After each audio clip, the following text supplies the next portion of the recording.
Now, Pneumatic Halloween costume. You guys are so lucky that this girl did it before you did. Well, we don't have any sound. Look at that.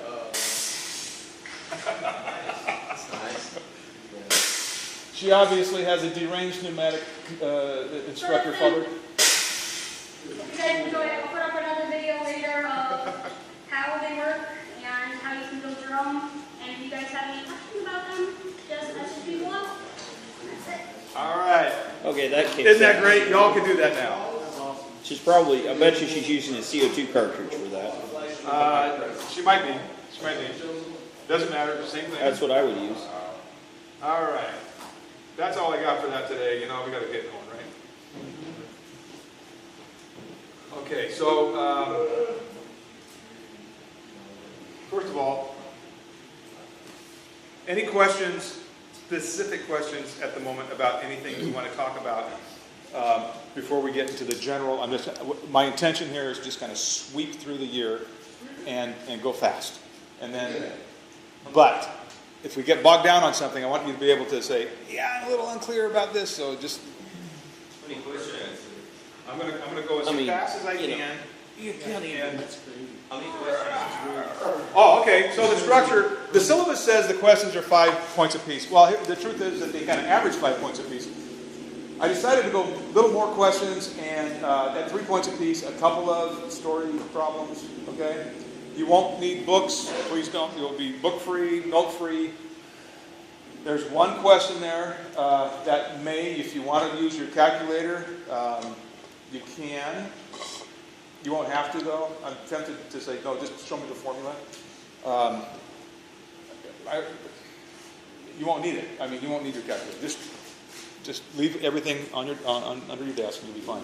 Mr. Hodson's going to take the class from me. I'm out of town next week. And then the week after that, we'll go through the exam and start up. What's that? It'll be 140 points total. So it'll be about 30 or 40 questions. You guys will be out of here fast. It's designed, my hope is designed to say, okay, to test what you know, what we've already talked about. The good thing about it now is that most of what we talked about is the basic stuff to get started. But the rest of the class is going to be building. Workbook stuff, things that I talk about in class. Nothing tricky, guys. I took all the tricky ones out. I mean,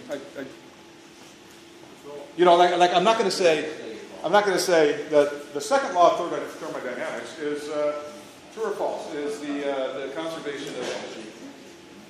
I mean, who cares if it's the first or second, right? And that's what the book says. You know, talk about. I don't care. As long as you know that there's a law that says that energy can be converted from one side to another, and heat goes from hot to cold. I don't care if it's the first or third or eighth law. Okay, so it won't be tricky. Honest to goodness, if you do the dang homework and you show up in class, there's no way you can fail this class. There's no way, unless you're sitting in the back row. Yeah, sorry. Back row, it's an automatic.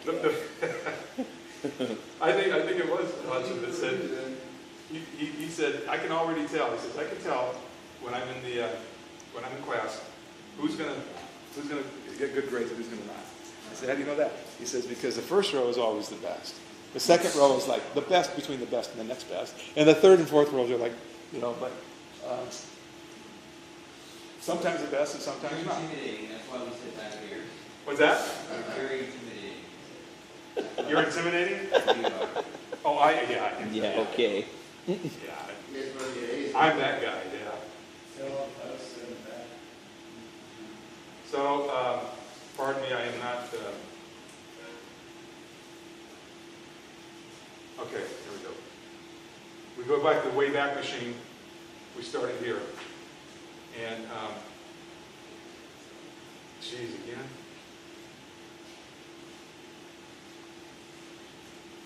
Okay, so... What the hell am I doing? F5? Good.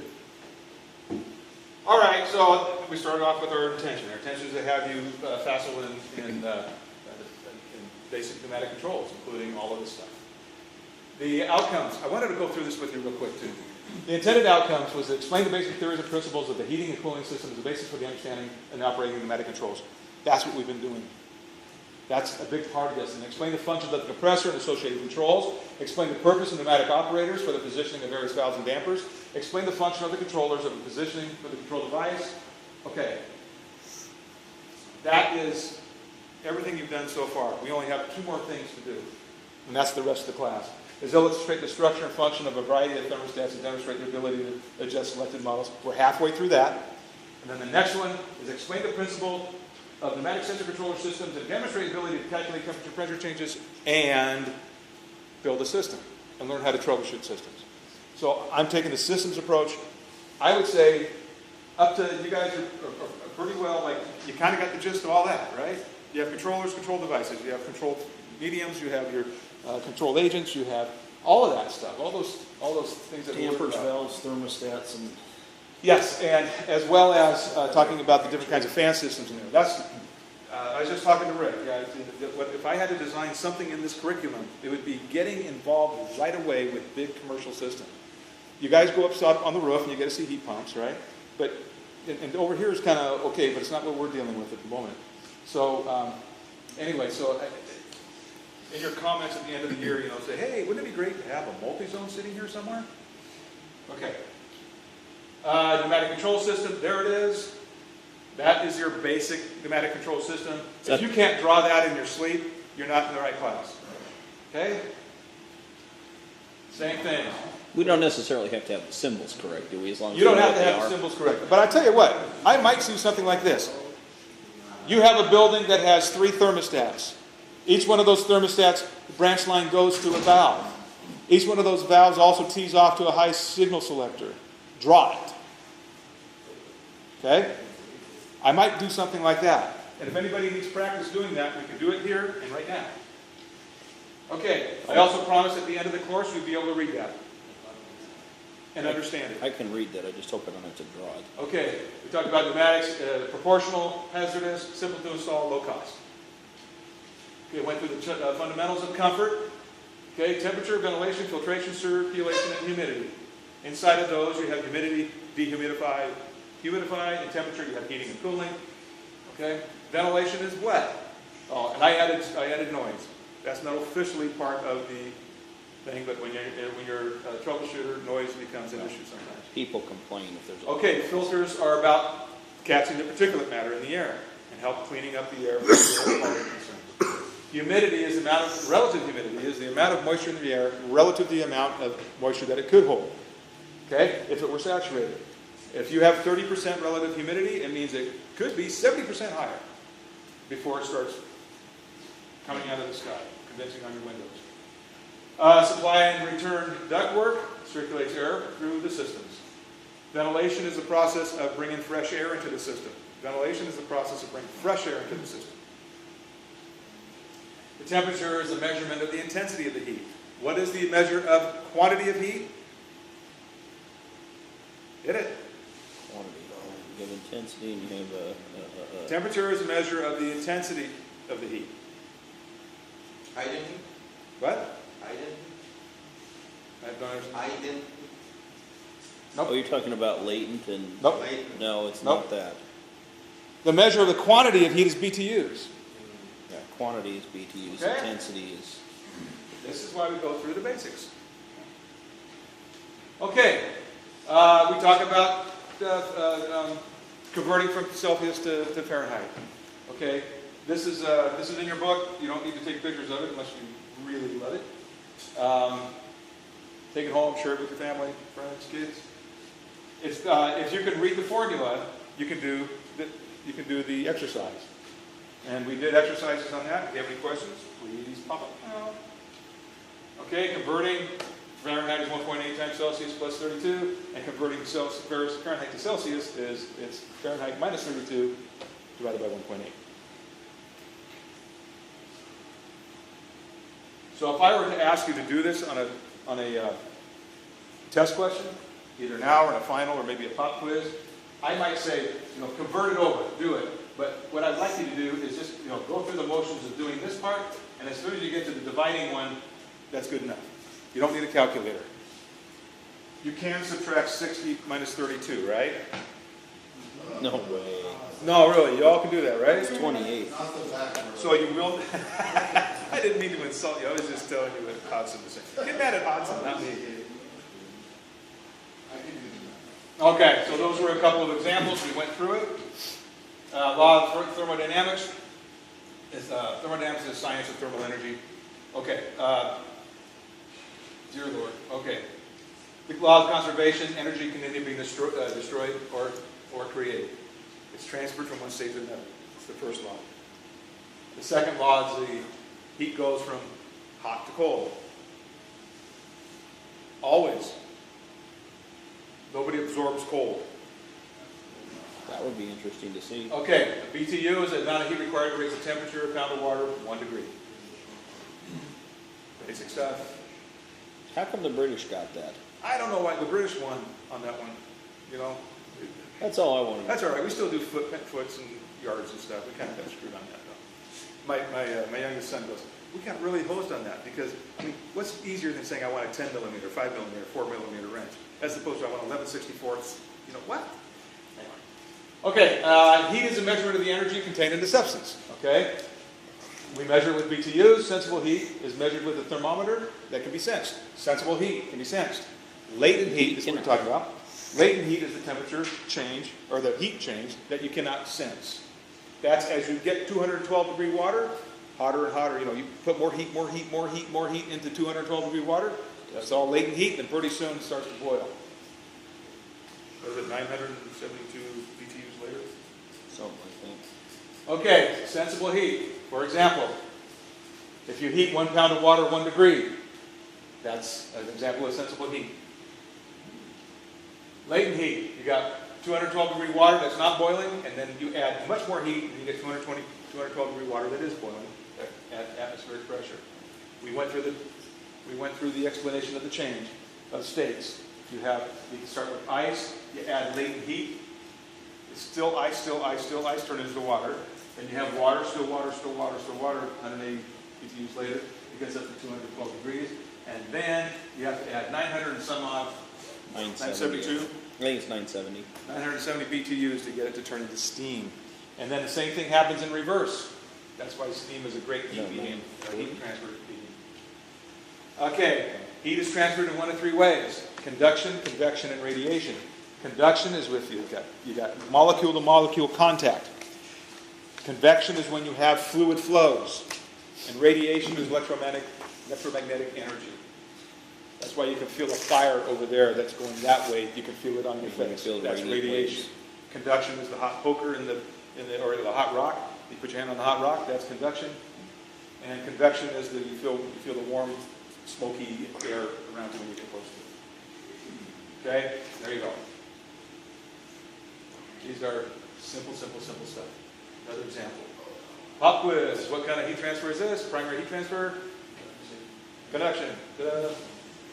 Okay, temperature is measured with heat. Quantity of heat is measured by BTUs. All right? I'm not going through that again. Specific heat. Who cares, right? Specific heat is the measure of how much heat a material can absorb. Okay, cytometrics is the property of air in the water and the relationship between them. The buzzwords are temperature, wet bulb, dry bulb. Okay, remember wet bulb and dry bulb temperature? We use a sling psychrometer to measure that. We use a hygrometer to measure humidity. You can infer wet bulb and dry bulb by humidity, and you can infer humidity by wet bulb and dry bulb temperature. Okay? Enthalpy is the total heat, including the latent heat. It's the sensible heat plus the latent heat. Okay? Wet bulb temperature again. We get the wet bulb temperature, the evaporation rate around that wet bulb causes the bulb to get cooler than it would be otherwise if it was dry. So it's a function of how much, the measure is a function of how much moisture is in the air. All right, that's not to be confused with wet dog temperature. Okay, so there's a representation, wet bulb, dry bulb. And by the way, the terminology is, the T sign dB and the T sign WB. Okay, again, sling psychrometer to measure wet bulb temperature. if you're troubleshooting heat pumps or doing any of that kind of stuff, if you're setting up enthalpy controllers, you'll need to know how to get wet bulb, dry bulb, and measure your humidity. Nowadays, you can get it with an electronic instrument. I can go down there and get myself an M-Probe, you know, one of them red jobbies, and you push a button that tells you wet bulb, dry bulb, dew point, the whole bit. However, if you don't have that, there's some place you can go to get that information. That's called a psychrometric chart. We kind of went through that. We talked about if you knew the wet bulb and the dry bulb, what is our dew point and what is our humidity. And we went through that exercise there. There you are, right there. There you go. Figure out all that crap. You figure all that crap out, and then more. This is actually a simple one. If you see a full one, it just boggles the mind. These engineer people got this figured out. It's amazing, the relationship, though. It's almost like by design. It's real. I mean, it's all smooth. It's just amazing. Okay, pressure is the force created by substance per unit of area, pounds per square inch, ounces per square inch. Okay. Gauge pressure is the most common measurement in HVAC systems, but you do have absolute pressure too. Absolute pressure is what's over 14.7 pounds, per square inch at atmosphere. So now that was break time. We totally made a video. Okay, so that was the whole first 3 hours of our life in this class. How about that? Any questions? So that's what the test is over? All that stuff you just went over? The test is over everything. So did you, this is slides that slide you just posted? I'm sorry? Or email to us? It's online. It's online? You good? Yes, they're all online now. And like I said, it's okay for you to, I think it all works. We did a little test today, just a little bit ago. And so you get into the class, you go to My Classes, and you click on this one. Click on the home page for this class, and click on the content icon. And then it'll be down there. And they won't be in any particular order. It's kind of funky the way it works. If you don't have a PowerPoint presenter, I understand Microsoft has one free online. There's a free online PowerPoint viewer. PowerPoint viewer, that's all you need. Just look it up. Microsoft offers that free so Okay. that people It's a can free look at it. download if you don't have PowerPoint. Okay, and you can look at all of them. My only request is at the end of this term, you take them off your computer. There's still some copyright issues, and 10 years down the road, I don't want to have somebody knock on my door. You know, I'm sitting there in my cane and my walker and have to deal with that crap. So. That's an interesting way of putting it into perspective. Okay, so then we went to chapter 2, and we talked about commercial building heating systems, and we touched on steam and hot water and all that. I'm not going to make a big deal, except you guys need to know the difference between an accessory and a fitting. You need to know a steam system doesn't have an expansion tank. Why? Because it's a steam system. It's not a hydronic system where you need to have expansion. I would take a look at this and go, yeah, okay, I get it. I get how it works. Okay? And you got to know how this stuff works. I don't care what level of tech you are. You got to kind of understand how this stuff works. And I understand why they want us to know. Fire tube and water tube, they sound just like they sound. They are just what they sound like. Electric boilers, different kinds of electric boilers. The most important part of any heating system, hydronic system, or steam system is the what? Pressure safety. It's the pressure safety relief valve, and they have different terms for each one. If you said pressure safety relief, you got it covered. Okay, different kinds of gauges. You have vacuum, you have pressure, and you have compound, which does pressure and vacuum. Usually in a steam system, you have some kind of a water level indicator. In this case, it is a column with some tricox, and you may have actually a gauge glass. Most of them have gauge glass. So you can see where the steam level is and water level is. All systems need to be blown down. You have pressure controls that stop the boiler. They also have pressure controls that allow modulating controls and activates valves that go open and close and that kind of thing. Boiler has there's a vent that allows air to escape. You have the pressure relief valve. You have your gauges that indicate the gauge, and they may even indicate the altitude where the water might boil. Aquastat is your sensor for your boiler systems, hydronic systems. It tells you what the temperature is. It turns it on and off.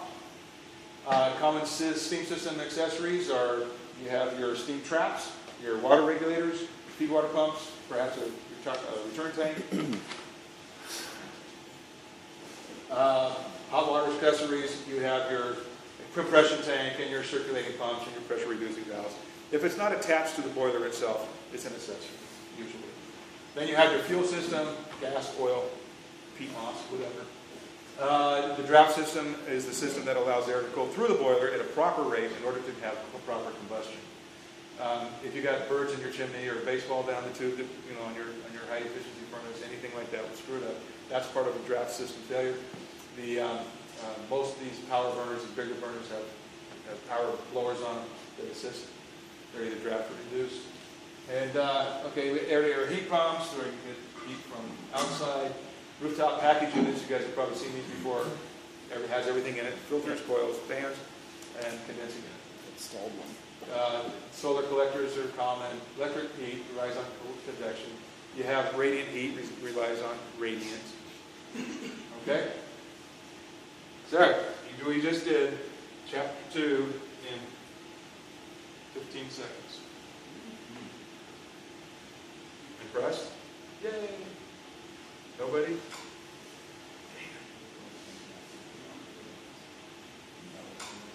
Nobody's impressed. Just want to do well on the test. What's that? All 10 chapters? Yep. And on the final, it'll be heavily geared towards the latter chapter. We've been through 10 chapters. We only got 4 more to go, but we're going to be really heavy into those 4. We're going to be building. Our system. So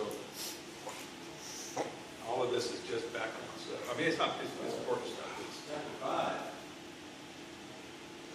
5. Okay. Did I skip one? I skipped 2. What did I skip? 3 and 4. Oh, yeah, got it. Okay. Got a while. The front of the class. This is where the stupid gas is. Okay. Chapter 3 was building cooling systems. This is when we start getting into what are we actually controlling, guys? We're controlling fan systems. This is a dry bulb economizer. You need to know the difference between an enthalpy controller and a dry bulb economizer control. You need to know what an economizer is. You cannot survive the rest of this class if you don't know what an economizer is. And you should be able to draw it as well. Okay? Anybody have a problem with that? Anybody like, I don't know? Let me know now. Okay. Enthalpy economizers take into account the total heat outside, and some of the comparative ones will determine return air enthalpy as well. And it'd be they choose between the two: direct expansion, centrifugal compressors, reciprocating compressors. There's the internal of the screw. There's your scroll again, and here is a heat pump system. And chilled water systems. Chilled water systems are very common in the larger HVAC system. Centrifugal compressors, I'm not going to ask you too much, other than can you recognize one?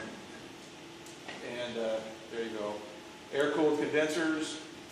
We went through cooling towers, evaporative cooling towers, and water-to-water, different configurations between counterflow, upflow, downflow.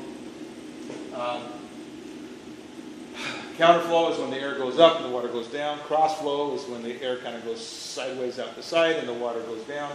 And then you've got the parallel flow in both water and air going down. Cooling tower fans, variable pitch when they get bigger. A lot of times they're just centrifugal fans. The variable speed controllers, VFDs, the SDs here, the VFD, variable speed drives or variable frequency drives, are really popular now and taking over the vortex damper routines on a lot of these fan systems. Okay, 2-pipe, 3-pipe return value. I'm not going to get into that much. So just know there are different kinds of piping systems for heating, hydronic systems, and there's value in each one of the designs depending on the application. Most all of them now have a primary, secondary system, and that is the preferred way to get things done in the modern market. Okay, homework review. Okay, break time. There we go. Is this everything? Yeah. Back row again. Is this everything you dreamed of, guys? And more. Okay, indoor air quality. We got to pay a lot of attention to indoor air quality. I think I spent a lot of time talking about the horror stories about indoor air quality and how it can relate to you and how it can affect you and the company you work for. This 4, right? This is chapter 4? Yes. Okay, so we've been tightening up our buildings since the 70s.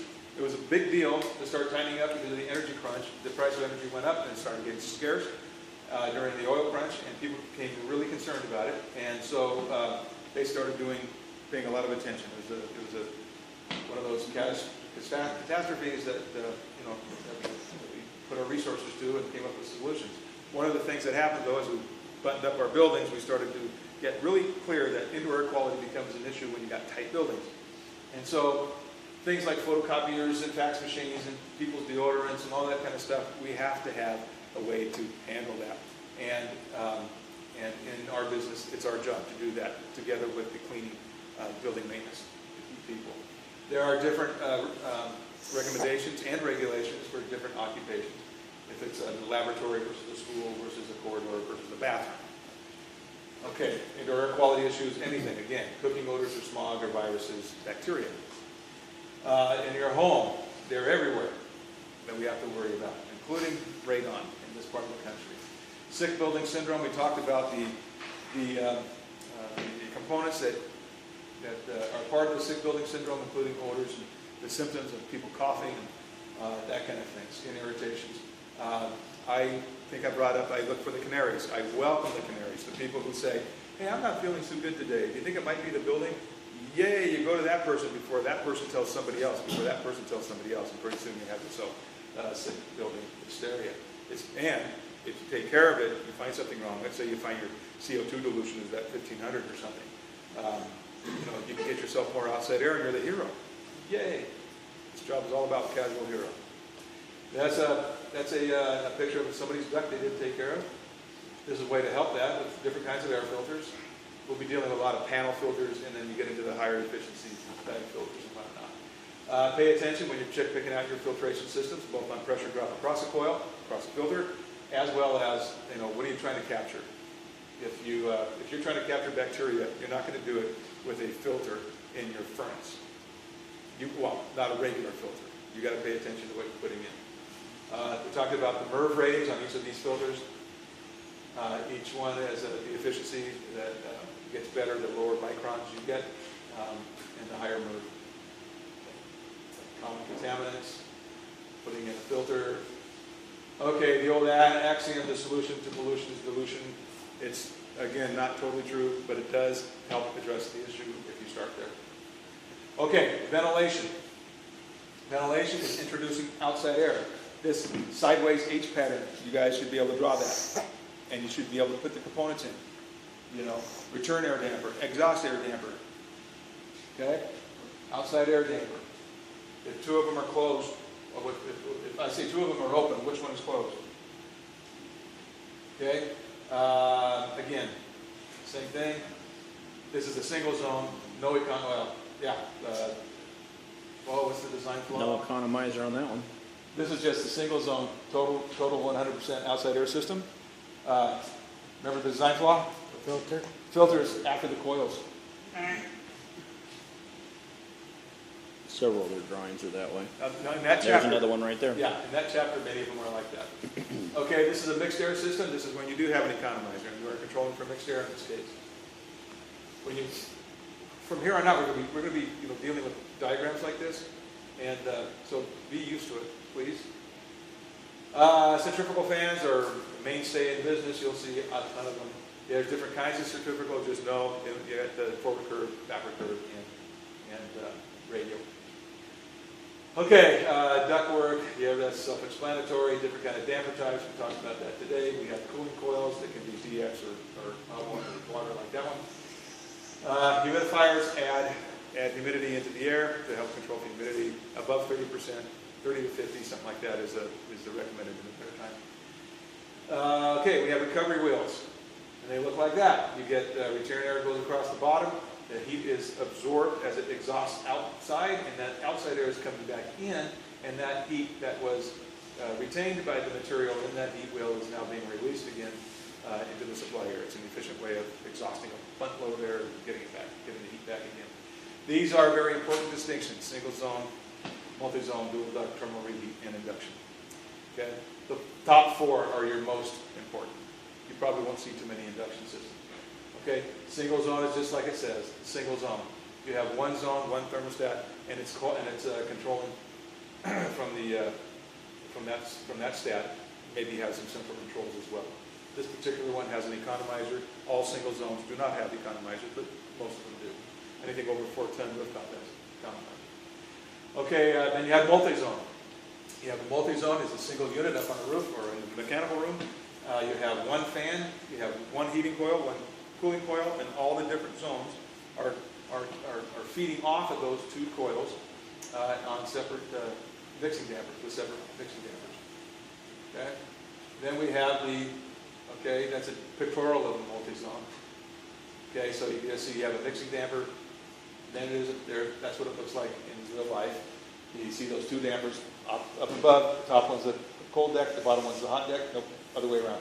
Top one's the hot deck, the bottom one's the cold deck, and as one damper closes, the other one opens, you have a rectangular duct that sits on there. Each one of those rectangular ducts on the vertical is a separate zone. Okay, this is a dual duct air handling unit. Looks very similar to another one, however, you have one fan, one supply fan.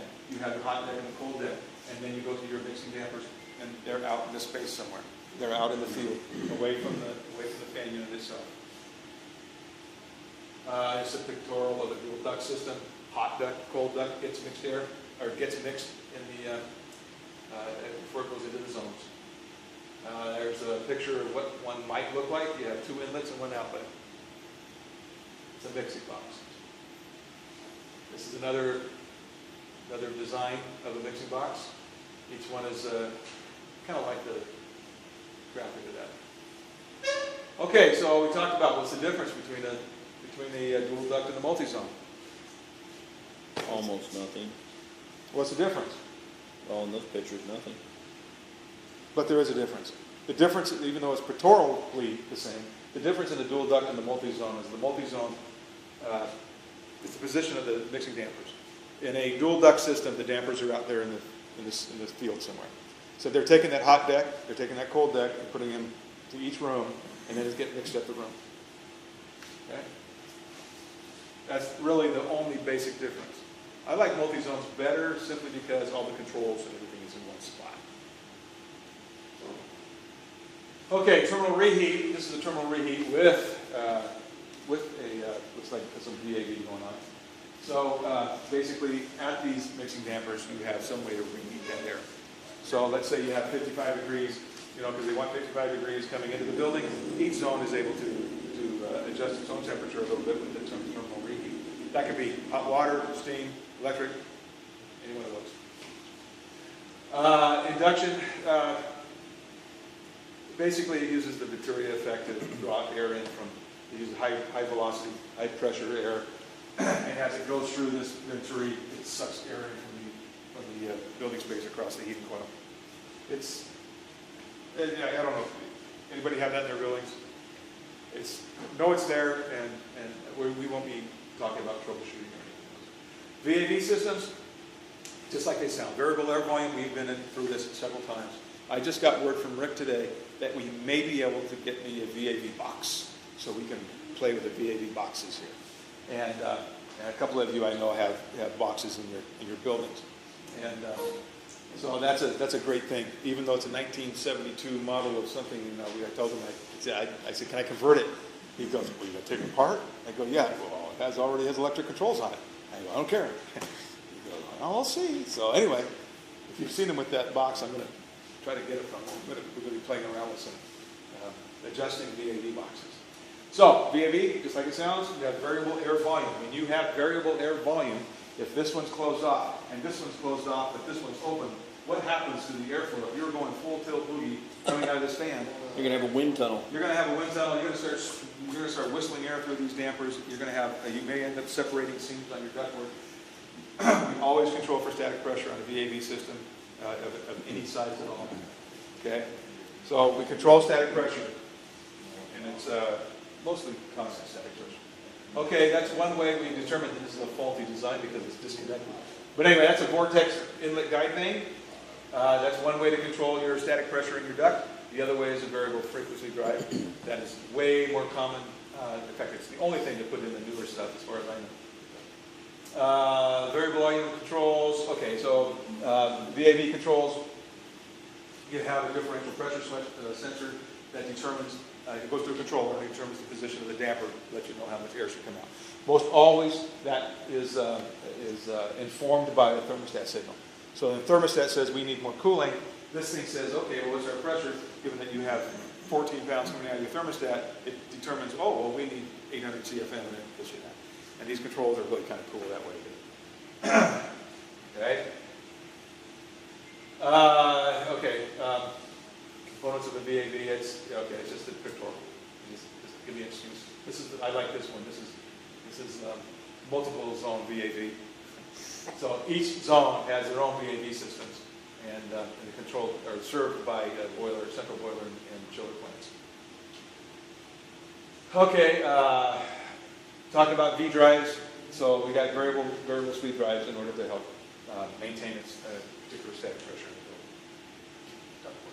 Another way to do this in the smaller systems, they just put a bypass damper in like a small rooftop. If they wanted to do VAV diffusers on their runs coming into each individual offices, this is pretty popular in doctors' offices.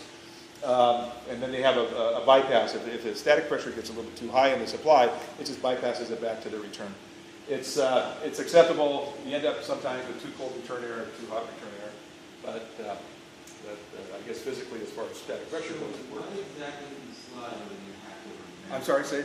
What exactly from the slide do we have to remember for the test? What you're going to remember is the concepts. And some of them I say exactly what you're going to have to remember, like earlier.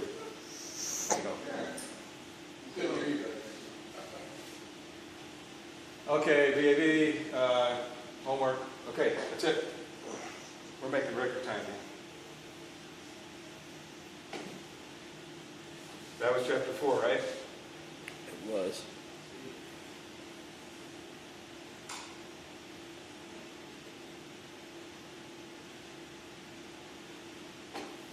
Okay, I think this is going to go pretty fast.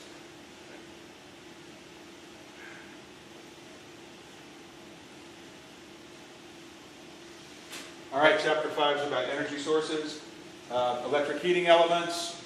We've got fuel, oxygen, and heat are required for combustion. Combustion this is a distinction, is a chemical reaction that occurs when oxygen reacts with hydrogen and carbon. Okay, ignition is the temperature required. Ignition is the temperature, the intensity of the heat required to start ignition. Okay, start the chemical reaction. It's odd that we think about fire combustion as chemical, but it is. All right, gas fired, natural gas burners. We have different kinds of fuel grades in our burners. I don't understand why the book put this in like chapter 5 instead of whatever, but they did. Fuel oil systems include safeties. You got solar collectors. We have, again, heat pump systems. These are free cooling. This is an example of free cooling from the outside air. And electricity used for refrigeration. Absorption is a chemical system. Okay, there you go. Electricity, natural gas, mechanical heat transfers. Okay, that's it for that. We talked about closed and open loop systems. Okay? So we don't, sorry, Yeah. so we don't go review the questions, exact questions? Sorry? We don't go to the review of the question for the test? You want to go through question review questions? Yeah, it's Well, this is including some of this. What I'm talking about now is your review questions are included in what I'm talking about. If you have specific questions or a specific chapter that you're having trouble with, let me know. So that's 120 questions, and we don't have to. Well, no, it's going to be not 120 questions. It's like 30 questions, 30 or 40 questions. And trust me, you guys, you're going to be fine. You'll be fine. If you read the book, you've done your homework, if you study your homework, look at the headline, look at the chapter headline. I'm not out to trick you. You know, I'm not going to ask you which one's the first law and second law. I will ask you, is there a law? Okay? Got it. I'm going to ask you, when we get into the later chapters, you've got a couple of opportunities to, I'm going to put some extra credit. Is it all multiple choice? Okay, there's true, false, multiple choice, multiple guess, fill in the blank, and a couple of word, couple of. Basically, it's just like our work. Imagine that. How much? Really, guys? How much easier can I make? The final will be different, but this one, I can't. You guys will be out of here fast.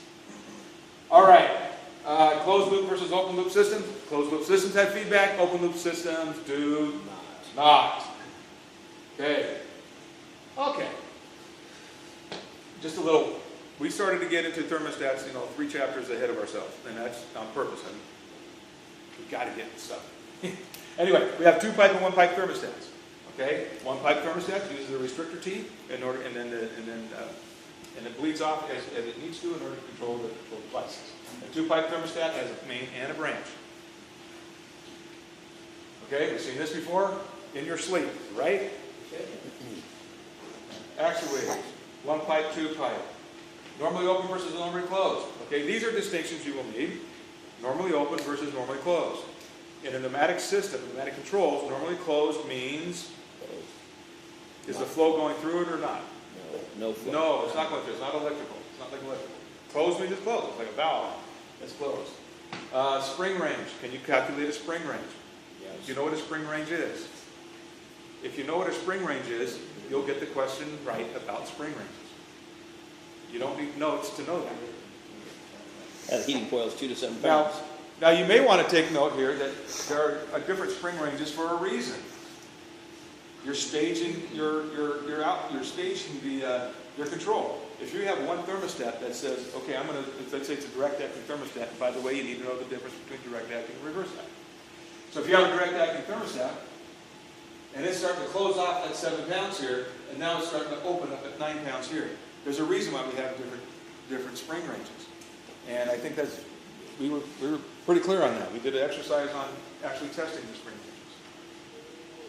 ranges. And so if I asked you, and I might ask you this is the kind of thing that, I might say, I have a system with 2 thermostats. I need to get the highest signal controlling the hot deck, and I need to get the lowest signal controlling the cold deck, or vice versa.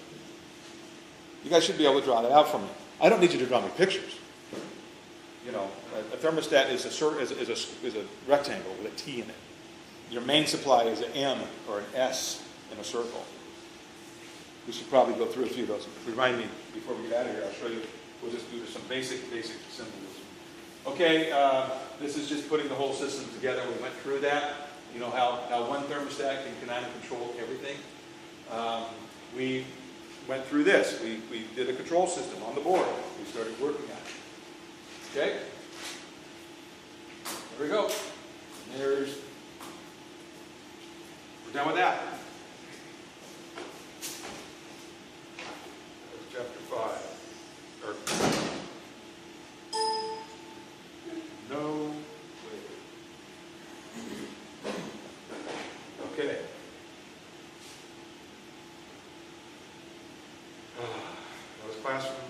Okay.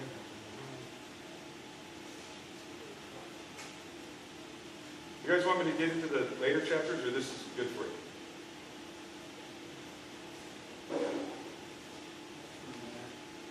All right. We started the next classroom. We started talking about how systems start working. How we have one control system. And we have these things that we're learning about week after next, about receiver controllers and identifying what's what on a print.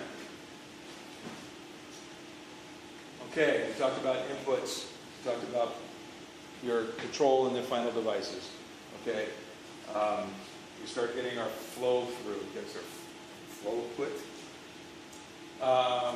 We distinguish between sensors, controllers, and controlled devices.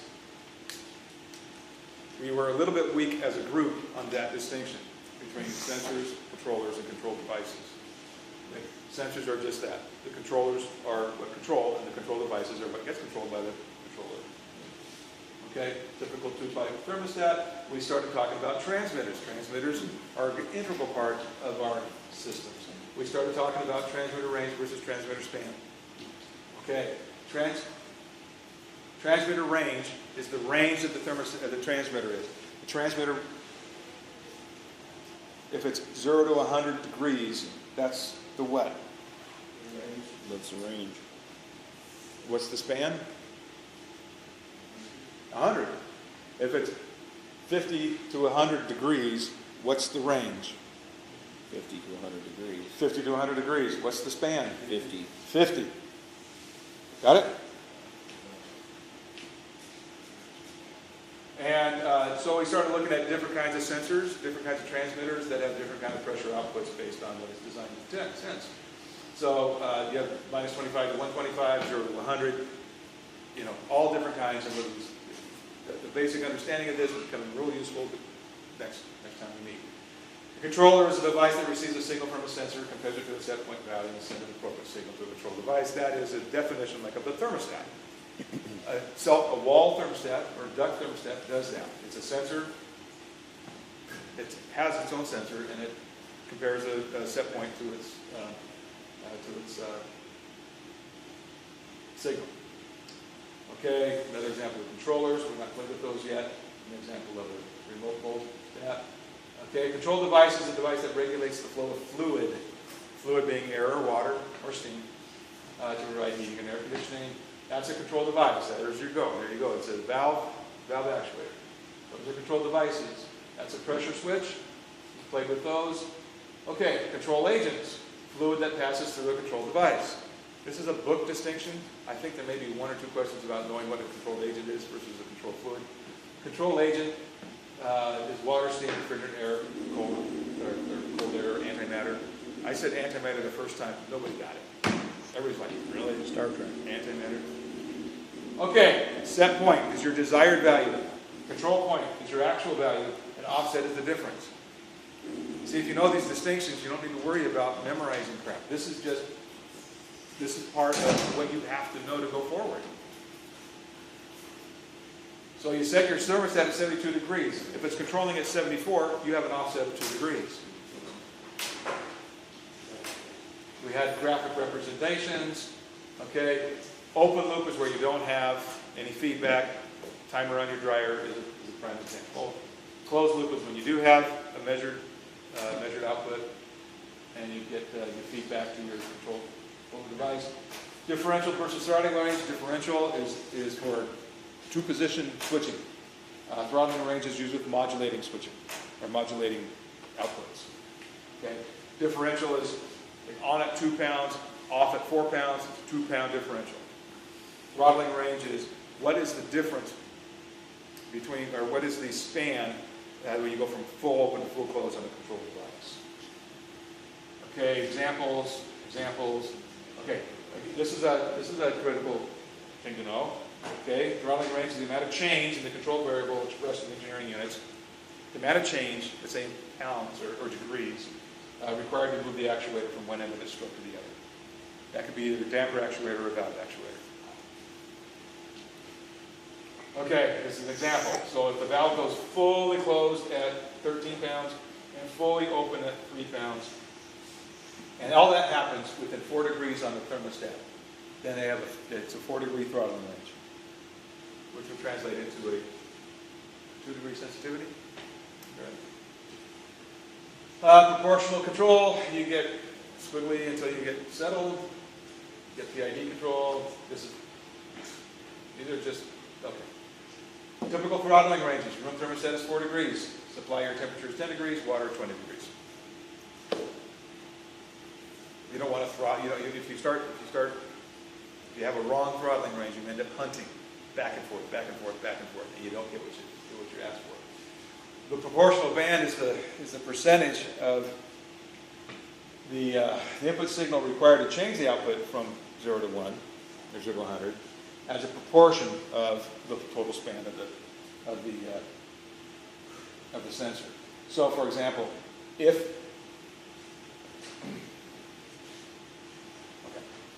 the sensor span is 0 to 100 degrees, the throttling range is selected to be 10 degrees. That means the proportional band is 10%. Because 10 degrees is 10% of that 0 to 100 degrees, of that 100-degree span. Okay? If it's 0 to 200 degrees, the throttling range is selected to be 10 degrees. Then our proportional band is 5%, because that 10 degrees is 5% of the 200-degree span. So the throttling range is related to your proportional band in that the throttling range is what percentage of the total span of your sensor. Okay, more controlled range, spring range. We all talked about spring range before. We have, we're getting into, knowing what a reversing relay is, knowing that there are such a thing as reversing relays is all you kind of need to know. If I say reversing relay, you know what it means? It takes a signal and reverses it. Okay, we have demos up here on the front desks. We have high-low signal selectors. High-low signal selectors do what it says. It picks the high signal, picks the low signal, and then out of how many you got, this particular one has 6 inputs. It picks the highest, picks the lowest, and sends those signals out to whatever you're doing. On a lot of cases, what that low goes to the heating side and the high goes to the cooling side. Usually that's on a direct acting system. That's the case. We had a demo on that. We talked about transmitters and how they're hooked up, pressure switches. Look at that. Reverting relays, 1 input, 2 outputs. We had a demo on that. EP relays.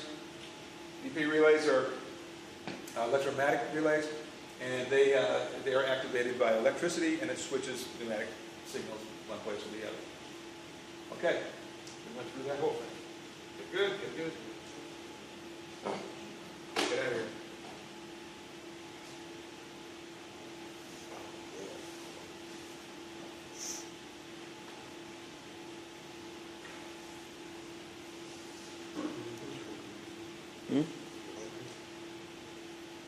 Yeah, but I'm tired.